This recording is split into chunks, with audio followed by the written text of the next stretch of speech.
Bonjour, aujourd'hui on va parler des différents contenances de liquide qui existent dans la cigarette électronique. Tout d'abord, vous allez avoir les 10 ml qui sont plus adaptés pour l'arrêt du tabac, tout simplement parce que la nicotine est déjà à l'intérieur. Il va exister différents taux, 0, 3, 6, 11, 16, voire même du 19 dans certaines gammes. Tout ça va se jouer en fonction de votre besoin et donc du nombre de cigarettes que vous fumez par jour en moyenne.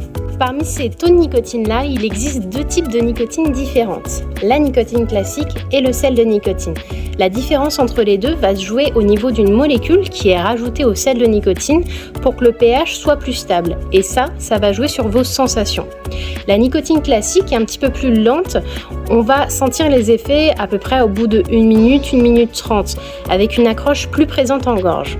Alors que le sel de nicotine, lui, sera plus doux en gorge et plus facile d'absorption, c'est-à-dire qu'en à peine 30 secondes, 1 minute, on a déjà les sensations. Donc, une différence notable qui va encore une fois se jouer en fonction de vos besoins.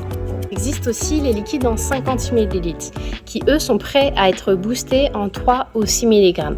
Malheureusement, directement dans les fioles, on ne peut pas mettre plus de nicotine par manque de place, mais aussi par manque de goût. C'est-à-dire, vous pouvez très bien acheter une fiole à part et mettre plus de booster. Mais le problème, c'est que plus vous rajoutez un liquide neutre à un liquide qui a du goût, plus ça va le diluer.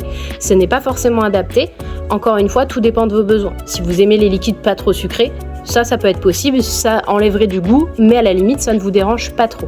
Il existe aussi les 100 ml qui, dans la même idée que le 50 ml, il n'y aura pas énormément de place dans la fiole et là, on pourra faire que du 3 mg.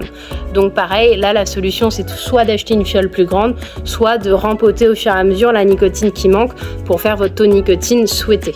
Et il existe aussi le do it yourself où là vous pouvez faire votre mélange vous-même avec du coup de l'arôme, de la base et des boosters.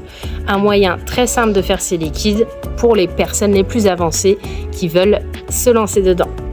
En tout cas, j'espère que ce nouvel épisode vous aura plu. Dans un prochain épisode, on parlera de la viscosité pour vous expliquer la différence en fonction des modèles et de la puissance. Petit changement de cadrage aujourd'hui, on essaie de s'améliorer.